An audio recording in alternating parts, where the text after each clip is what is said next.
Okay, so Riot released a hotfix overnight, which is already live right now in League. And they actually changed a lot of things. So first of all, Corki got 2 AD and got R damage increased on ranked 1 especially, and then a little bit rank 2, and rank 3 is the same. This is a bigger buff for AD Corki because, you know, it's not per level scaling, it's more like flat scaling here, and it's this is also on rank 1 and 2 ult, which bot lane Corki is gonna get less XP than mid lane Corki, right?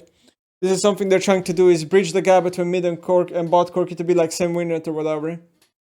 Corki obviously got a lot worse because Cypher's got nerfed. I'm not sure how he is. I played one game right now, but he still kind of like feels strong. Like after Cypher's, you're kind of strong in mid game, and then late game it kind of fell off. I feel like Ezreal also same issue with Corki. His build just got strictly worse, so he's performing bad. They gave him a 4-second W cooldown decrease and E mana cost by 20. Actually, if you look at these changes, the first thing you have to notice is that these are actually bigger buffs to AP Israel than their AD Israel. Baus likes to play like AP Israel a lot, right? These are insane buffs because W is like his main spell on AP, and yeah. You have to also note here that W mana cost didn't go down, so even though your W is shorter cooldown in lane, like if you spam it too much, you're gonna go So I don't know how to feel about these changes. I don't think they're enough, but I guess we'll see. 4-second cooldown though is no joke. Then you have Hui. I already previewed this one yesterday, but these are really amazing buffs. They're very big. I'm gonna try them soon. R missile, very important. This ability is way too hard to hit. E getting a huge damage increase, 50 on max rank. On base ability, you're gonna max this first or second, probably still second. Your Q is probably still first maxed ability. The best. Thank you. And yeah, this is a buff that Orianna W got a while ago, and then Orianna became like W max super OP, right? And then QQ, which is like only one ability of the Q, got a bit better AP scale by 5%, not that big of a buff, and then health growth again, boom. Also have to notice that when Hui was first released, I think his QQ AP scale was 60%, now it's 75%, so this ability is slowly becoming better and better. Then you have Lux. They're only buffing Lux defensively, nothing else. So health up by 20, armor up by 2, attack speed growth more up, which is kind of like, okay, whatever. Lux has really good auto attack speed already, like in the early game, and she's very impressive laner. And then shield strength is also going up by 5%, but this is, I think, 10% actually in total, right? Because she shields twice, I think. Maybe it works differently, I'm not sure. But yeah, this is just like, Lux is more durable, that's pretty much it. Then you have the Fury, 5 MS, good buff, and then pack mid damage, which is your passive, up by 1 to 5 per level, and then passive cooldown is also gonna go down. I don't know if this passive cooldown matters that much, because later on in the game, she like refreshes docs really fast anyway.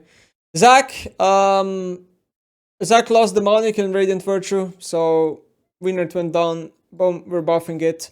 1% up on passive, which is just like insane. E cooldown down a bit. I think this used to be his old value in E, if I'm not mistaken. This got nerfed once, when Zac was like considered very OP. But this cooldown doesn't like matter as much. It only matters like in later ranks. In early game, he's only using it once anyway, in most cases. And well, let me ban Rengar. Okay. And then R cooldown also down by whatever. I don't know if Zac has like maybe less haste in the build right now, so this maybe helps a little bit, but yeah. Okay, then you have that. This one's very scary. W cooldown goes down by 1. He obviously has less haste in the build these days. E damage will go up by 20. This maybe makes it so you want to max E second more than your W second, because that build used to be, wait, I'm gonna max W second and spam shadows. Now maybe E max second is actually better. And then R damage is going back to 100% of AD. This used to be a thing in the past, okay? And then they nerfed it to 65, it was a huge stat hit. And I'm kind of scary with this buff. I have no idea why Riot didn't go for a buff where like he gets more rewarding for, I don't know, hitting 2 or 3 shurikens. It would like, you know, it would make good Zat play way more rewarding. But instead they buff like, I don't know. Okay, so these are the buffs. Then we have nerfs. We have Aphelios losing a lot of AD. So this maybe makes it so... Yeah, no, never mind. It's just less AD for Aphelios. So... yeah, it's just gonna be like power down. Fizz, Q damage down by 5%, W damage down by 10%, and his item got nerfed, so...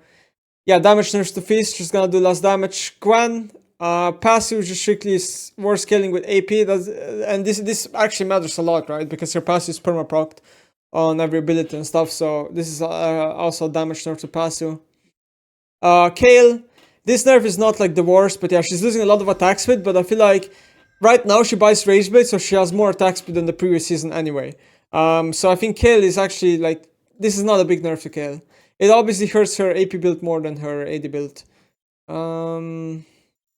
Way is open? It is, okay.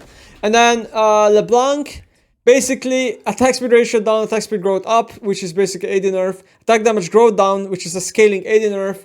And then Q damage up by 5%, but this is also for ultimate, so this is technically 10% if you do double QQ. And then E damage is also up by, this is the first tick of E, I think, not the second tick. So, I kind of hate the Q buffs on LeBlanc because Q is her by far the most unskilled ability, everything else is fine.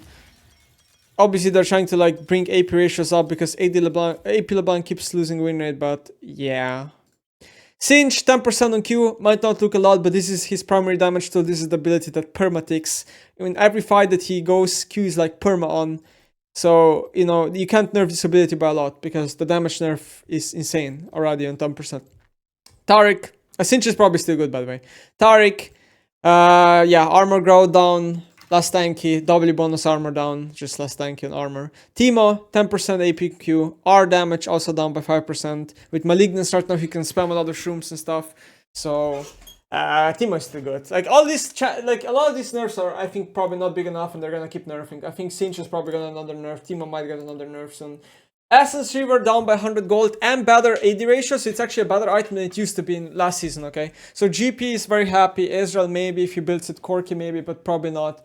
And yeah, Heartsteel, 100 health up, okay, whatever. Hubris, more damage per statue, and the duration is up. This is a much better snowballing item in Solok, you know. And I know this item also works really well with Jhin, where in Jhin it gives you way more AD, so maybe Jhin players might buy this, I'm not sure. Profen Hydra, cheaper, and Active does more damage, I think. Okay, Assassin's Champs happier. Ravenous Hydra, more life still. And cast time is, I guess, instantaneous. Nice. Shardbreaker, more AD, more attack speed, and way more... Oh, you get like bonus MS now, or whatever. Well... Oh yeah, no, never mind. Bonus MS buffed by 5%. Yeah, a lot of champions, I think, will like to use Shardbreaker. Shardbreaker is kind of like a Hydra in a way, but just for slow. Tiamat... will deal more damage on the active and cast time instantaneous. Okay, whatever, not enough. Like not a lot, just like tiny buff. Okay. Then we have a Hectic Rock Belt, losing 50 damage. I think the item is basically the same. You're not really buying it for the active damage. You're buying it for the dash and for the stats, and because it's cheap. Storm Surge just gonna do like, I don't know how much this is, like 10 to 20% less damage, whatever the math is. Collector, 100 more cost, still good item, I think. Titanic Hydra, down 5 AD, 50 health, I think still okay item. Trailblazer, 100 gold up and 50 less health, still good item. And that's kinda it.